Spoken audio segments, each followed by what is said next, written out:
to Gerudo, where first of all, you are never alone, but more specifically, welcome to my show. I am Bobby Maximus. This is my show, Commander for Dummies, brought to you by Gerudo.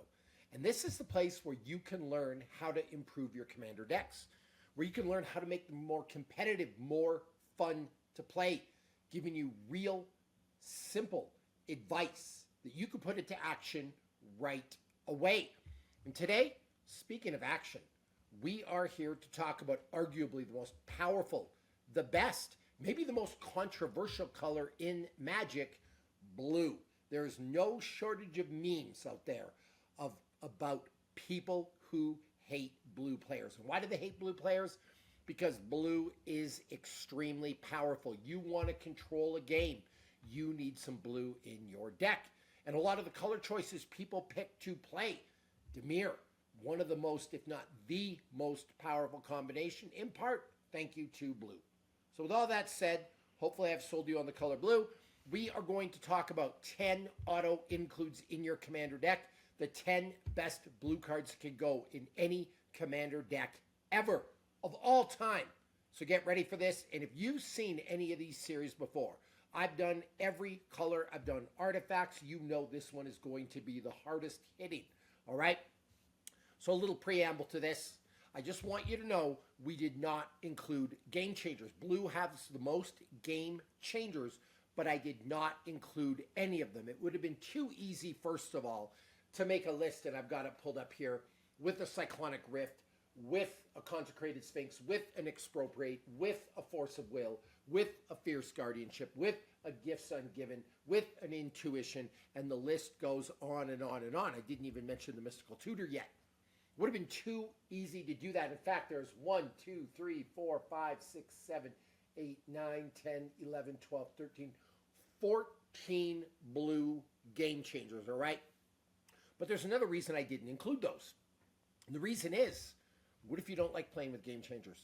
What if you want to play bracket 1 or bracket 2? I don't know a lot of people that play with bracket 1, but I know a ton of people that play with bracket 2, and you can't have them in your deck. So I didn't include the game changers. I wanted to make that evident or make that clear before we go forward. Now, there's also a bunch of honorable mentions with blue. And honestly, out of all these video series that I've done, blue has the most honorable mentions. There's just so many cards that were good. I really actually, in truth, struggled to make this episode to select cards for you because it had such a hard time narrowing them down. But just a couple of the honorable mentions. Show and Tell. Each player may put an artifact, creature, enchantment, or land card from his or her hand onto the battlefield. I think it's a super useful card, but I restrict my use to this to the decks with the big, beefy creatures. I use this in my dragon deck. I use this in my dinosaur deck. I use it in my Eldrazi deck. I just want to make sure that what I'm putting on the board is more powerful than my opponent's, so I don't put this in every deck. Mind Over Matter. Incredible card. I've got to add it to my Muldrotha deck. But if you are playing a deck with Graveyard Synergy, this is huge. Choose and discard a land. Tap or untap target artifact, creature, or land. But the problem with it is it costs 4 blue pips. That is huge. It limits the way you can use this card. Palancron, another blue classic, another great card, but again, I only use it in limited decks. Now, Counterspell, this is an interesting one. I want, in my heart, to put a Counterspell in every blue deck ever. Not only is the classic Counterspell, I mean, it's called Counterspell, but it's also one of the most powerful and the most useful. However, if I'm playing a 5-color deck or a 4-color deck, I would rather use a blue Counterspell with 1 pip, maybe an Offer You Can't Refuse, maybe an Arcane Denial. And funny enough, we do have Arcane Denial in our honorable mentions. Maybe I want to use a Swan Song, but something without the 2 blue pips. So Counterspell, I really, really, really want to put it in my top 10, but it just did not make the cut. Arcane Denial, counter target spell. Its controller may draw up to 2 cards at the beginning of the next turn's upkeep.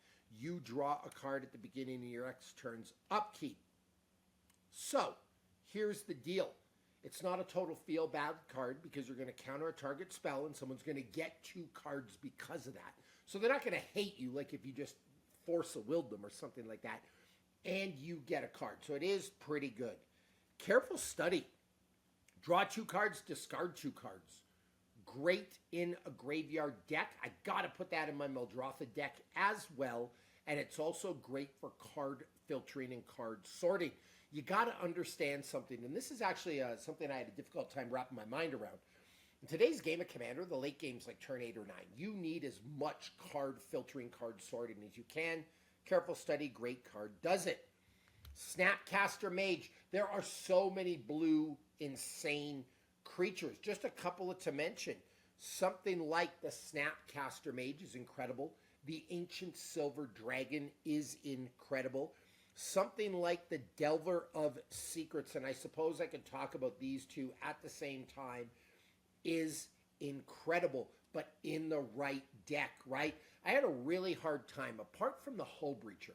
And the Hull Breacher is a great card, but it's banned.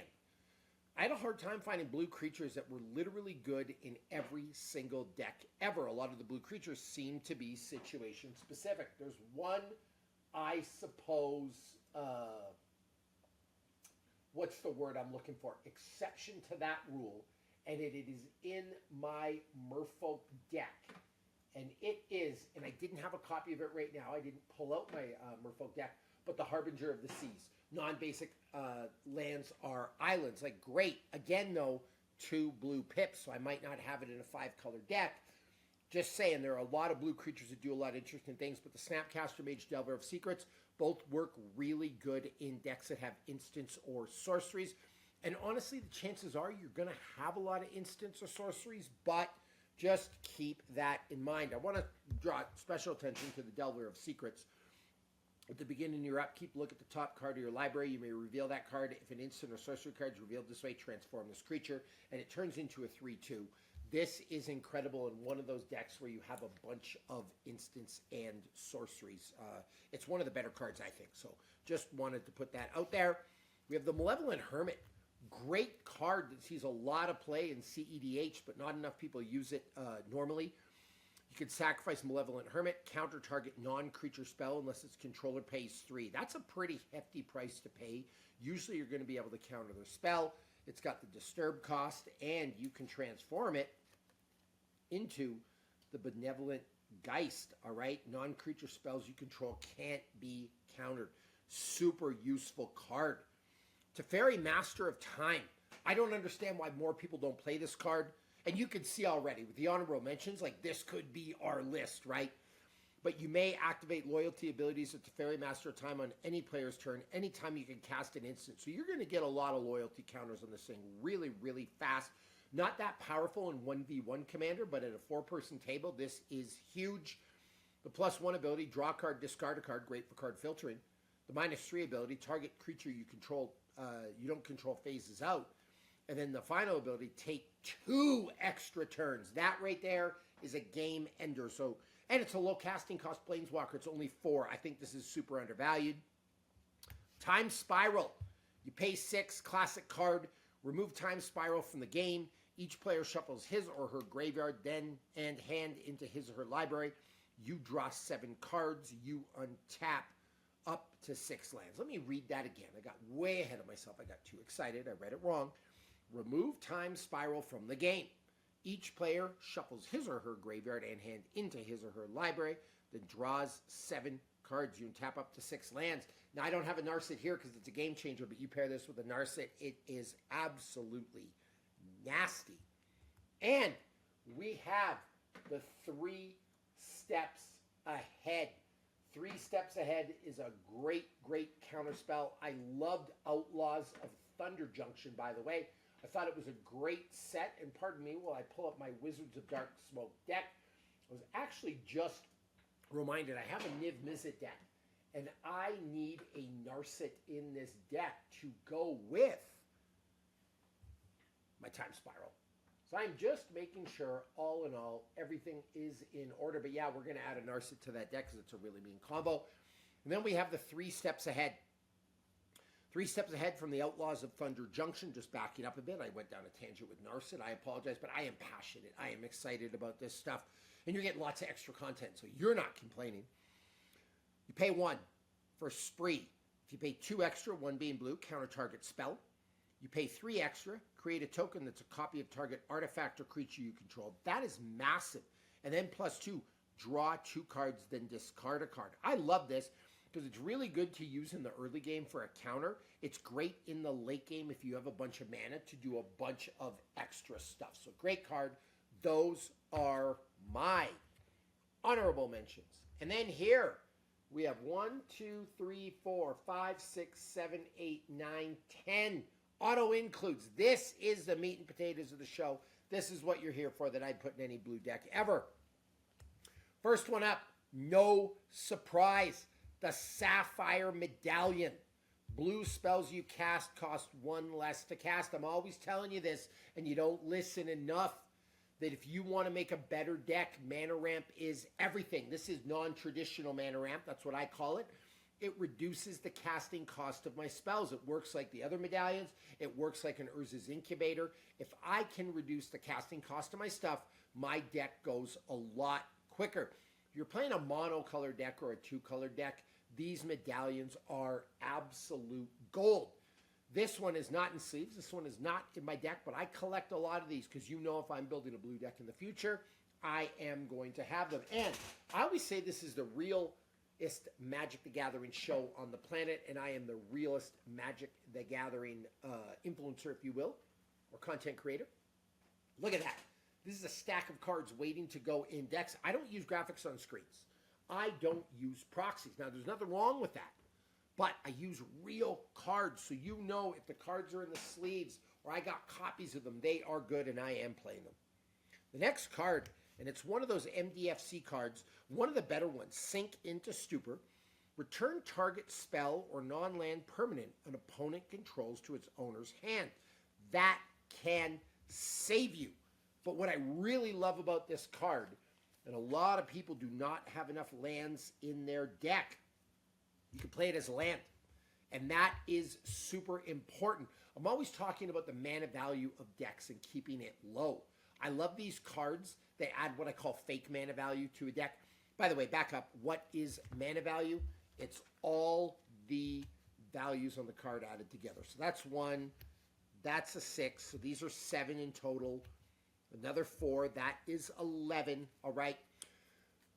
One of the things that I'm always talking about is getting the total mana value of your deck lower. One of the cool things about these MDFC cards is they will add to your total mana value of your deck, but they can be played as a land, so they're kind of like free, right? So if you need a land, you get a land. So get yourself the Sink into Stupor, one of the better cards from Modern Horizons 3. It's actually insane. It's an uncommon.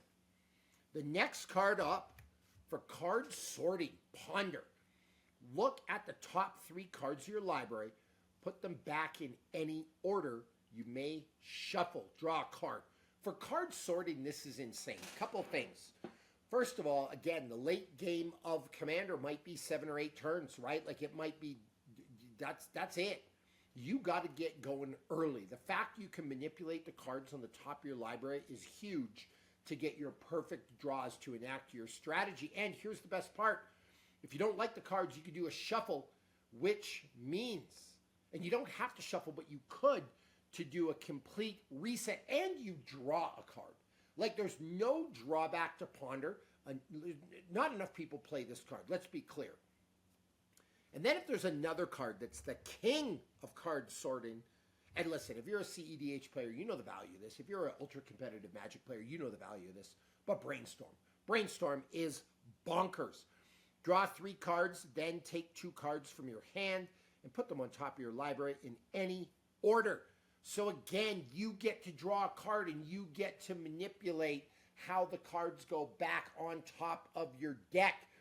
Every single blue deck I play, I've got a Brainstorm because it really, really helps with card sorting. This, if there's an absolute staple in Magic, this one is it. Keeping with the card sorting theme, and listen, I know I'm hammering card sorting, but it helps so much when the late game 7, 8, 9 turns, when you only have so many cards in your hand and you're not drawing a ton of cards, card sorting is immense. Stock up.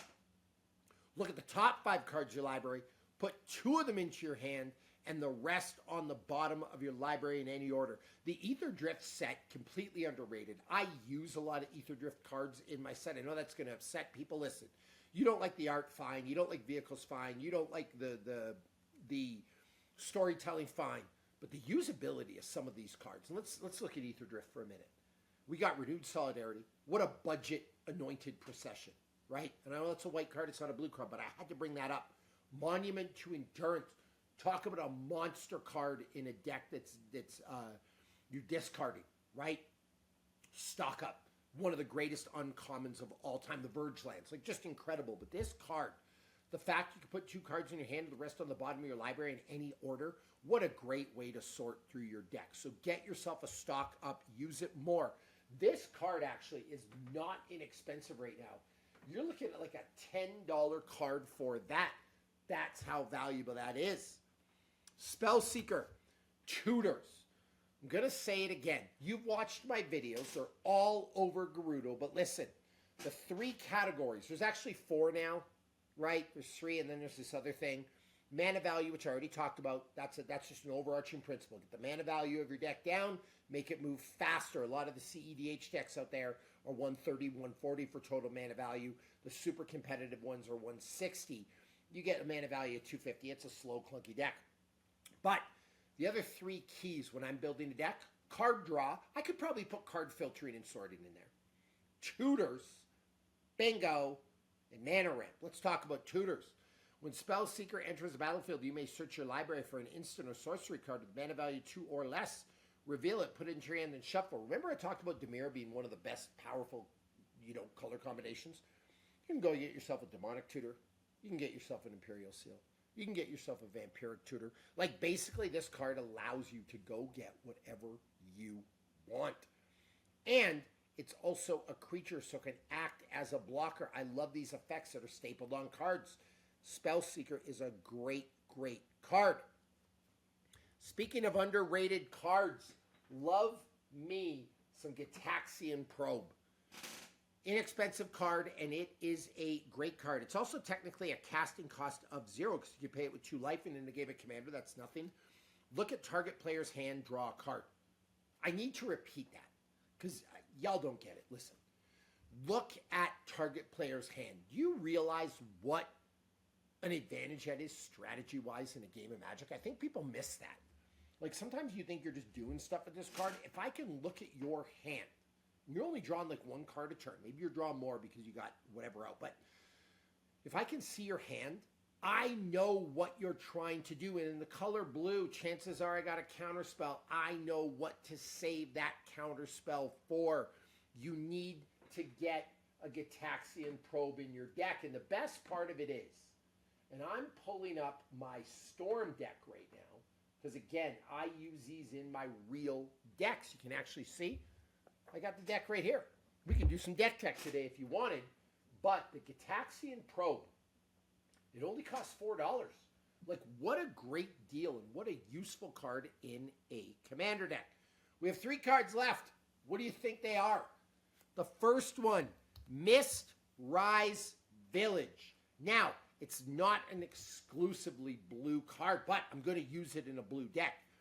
This land enters tapped unless you control a mountain or forest. If you're playing mono blue, it is coming in tapped, but it does get you a mana. And then after that, you can pay a mana, and the next spell you cast this turn can't be countered. You realize how big that is? For that one spell you want to cast to win the game. And there's another degenerate blue player at the table. I joke, I love blue. But there's another blue player at the table. You know they're holding a counterspell. They're constantly, they got those 2 blue lands open for mana to get you, right? The typical counterspell. You can make your stuff uncounterable. What an incredible card. So useful in a 5-color deck, useful in a 4-color deck, useful in a 3-color deck, but in a 2 and a 1-color deck, also super, super useful. Trust me on that. Next 2. First up, the last one's going to surprise you. No one's going to guess this. If you guess, shout it at the screen right now. But we got the Mystic Remora. Some people call it the budget-ristic study, but in some cases, I actually think it's better. First of all, it costs 1 less mana to bring out. Yes, it has a cumulative upkeep, but whenever an opponent casts a non-creature spell, you may draw a card unless that player pays 4. Sometimes people are paying the 1. Right? Pay the 1. Pay the 1. No one is paying the 4, especially early on. They don't have the 4. So you get this out early, you're guaranteed. I mean, honestly, you're going to get 2 or 3 cards out of this thing. I think it's huge, and in some ways, I think it's a better card. I know it's controversial to say. I think it might be a better card than Heuristic Study in some decks. And the final card, there's no way you guess this. If you did, you get bonus points. High Tide. I think it's about to be banned in Pauper because it's bananas. But until end of turn, all islands produce an additional blue mana when tapped for mana. If you really want to accelerate the game, you're on turn 4, you got 4 blue mana out, you want to go for it and take control of the game, there's nothing like a High Tide. Double your mana. And this card right here, this is worth nothing. Look at this, $1.48. Like, that's it, to have this in a blue deck. Now, obviously, it's working better in a mono deck. I use it in my Storm deck because it gets me a bunch of free mana to cast a bunch of spells to really ramp up the Storm count. But High Tide, completely underrated. Probably should be banned from Pauper. Actually, I don't believe in a banned list. We'll do a whole nother episode on that. But incredible cards. So let's review. We have the High Tide. We have the Mystic Remora, the Mistsinger Village, the Gitaxian Probe, the Spellseeker, Stock Up, the Brainstorm, Ponder, Sink into Stupor, and the Sapphire Medallion. You can see they've got different colors of sleeves. I actually use this in my decks. Here is my Storm deck. And you can see I included a lot of these in it because they are great cards. We also, by the way, we had a Mystical Tutor and a Force of Will in my Storm deck. Now you're asking, why is the Sapphire Medallion not in there? Because Storm's 3 colors. Did not want to put a Storm Medallion in, but if it was a blue, mono blue deck, like my Urza deck, you better believe it is in there. These other 4 cards, they go in my Wicked Tempest deck, all right? Not my Wicked Tempest deck, that's my Storm deck. I'm getting all confused, all right? These go in my Niv Mizzet deck, my Izzet deck, if you will. And a lot of these other cards, like I said, are in use. Here's the deal with my show. I tell you about cards I actually play with. I use Teferi. I use Time Spiral. I use 3 Steps Behind. I use the Malevolent Hermit. Like, I'm not here looking for social media grabs or looking to just fill your ideas with cards you've never heard of that you don't play with. These are actual 100% real staples that your guy plays with. So put these in your decks. Get them all. I also selected a bunch of cards that are reasonably inexpensive here. I'm not telling you to go get some card that's hundreds and hundreds and hundreds of dollars, all right? So, like an Intuition, that's not inexpensive. So there you go. There you have it. 10 blue auto includes for your favorite Commander deck ever. And thank you for coming by Garuda, where you're never alone. Commander for Dummies. Listen, this is the most real series on the web today. So stay tuned for more. Watch all the other videos. You will get a ton out of it. Thank you.